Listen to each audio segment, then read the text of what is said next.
Bueno, como vemos, las complicaciones de la vía aérea del paciente son diversas y de diversas etiologías. Vamos a hacerles algunas preguntas aquí a los doctores. Pregunta el doctor de Puebla: ¿existen mascarillas laringias u otro dispositivo para neonatos y prematuros? Sí, claro. El número más pequeño es el número 1, luego sigue 1.5, 2, pero el pequeño es número 1 y es para neonatos. Mira qué buena foto. Muy bien. ¿Qué complicaciones inesperadas pueden presentar estos pacientes?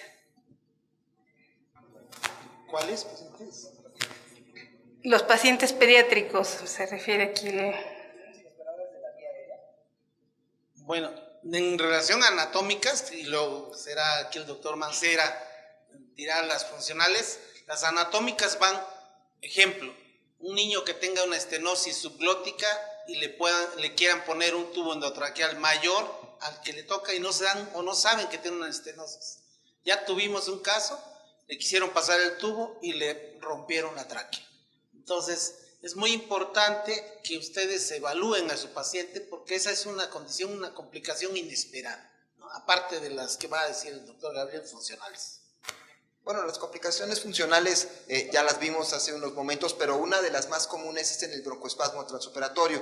El broncoespasmo transoperatorio, en la sesión pasada de la Sociedad de Anestesia Pediátrica que tuve la oportunidad de hablar, pueden ser a efecto de dos situaciones. Uno, que sea una reacción alérgica, como en el caso de la alergia al látex, como en el caso de la reacción de algunos medicamentos, y que pueda presentarse durante el transoperatorio como el síntoma cardinal de una alteración severa, o que el paciente asmático que no tenga control o que el control no sea el adecuado, no porque el médico no lo indague, sino que muchas veces cuando nos lo refiere el familiar a fin de que no lo suspendan, se pueden omitir los detalles y se puede uno encontrar con que el manejo no es el adecuado y por ya sea plano superficial o por analgesia insuficiente se presente durante el transoperatorio. Entonces ahí es cuando puede haber, existe la aparición de este tipo de síntomas y bueno, el manejo no es diferente a lo que dicen las guías: profundizar la anestesia, mejorar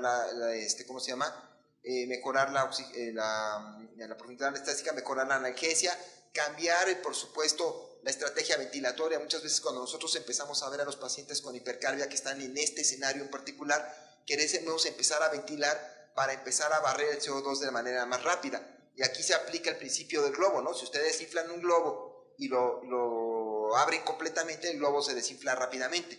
Si lo dejan parcialmente obstruido, el globo sigue inflado, y si le siguen inflando, se sigue inflando, atrapa más aire, hay más hipercarbia, se comprimen más los vasos y el intercambio es menos efectivo, que era lo que estábamos mencionando en este momento. Entonces, lo mejor en este caso es bajar la presión, o si se está manejando por presión, a la mínima de acuerdo a cada grupo de edad, o si se está manejando por volumen, a usar a volúmenes de protección que son de 6 y alargar los tiempos expiratorios.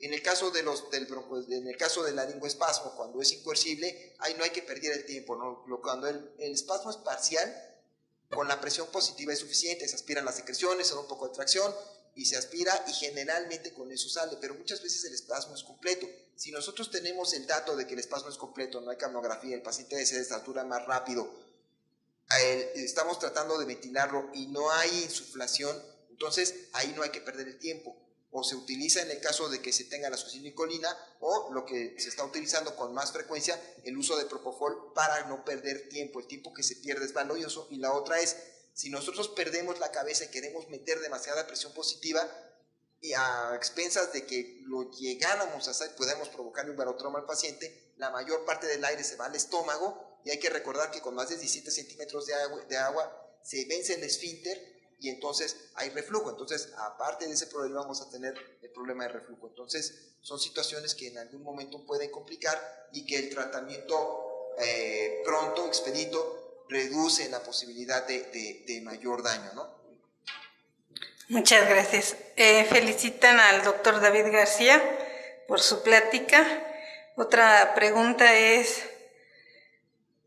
son varias preguntas. ¿Está indicada la intubación con el paciente despierto? ¿cuál sería la mejor técnica? ¿Se debe considerar la intubación como de secuencia rápida?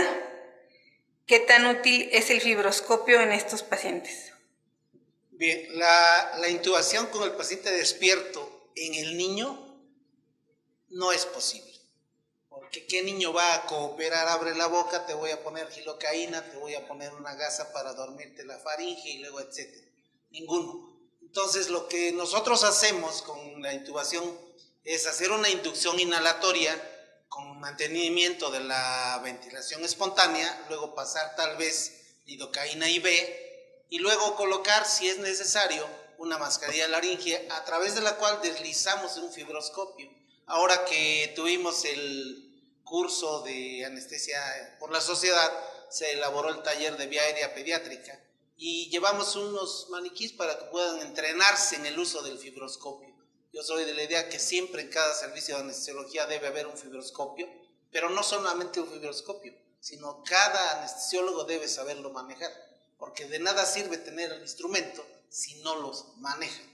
Entonces es muy importante que los niños se haga la intubación no despierto, pero sí tal vez con la ventilación espontánea. Si ustedes tienen entrenamiento suficiente, pueden pasar o hacer una intubación retrógrada, o bien si el niño está en un laringoespasmo completo, no duden en hacer una punción cricotinoidea. Solo recuerden las distancias que hay tiromentonianas, ¿sí?, tan pequeñas en estos niños. Entonces no hay que recurrir si es necesario a la traqueostomía, pero no recurrir a la mala noticia de que tenemos que salir a dar, que no pudimos romper ese espasmo, se entró en hipoxia el paciente, cayó en paro y nunca lo pudimos recuperar. Eso es muy importante. La permeabilización de la vía aérea es lo más importante, sea el medio que sea. ¿La frecuencia del laringoespasmo es igual en el paciente intubado que en el paciente que se usa mascarilla laringea? Depende de la situación. Si el paciente es emergido de una manera en la cual la anestesia es demasiado superficial, independientemente del aditamento, sea todo el sonda endotraqueal, puede suceder. Ahora bien, lo que se ha visto es, en estudios de pacientes ambulatorios que se han manejado de vía aérea, que tienen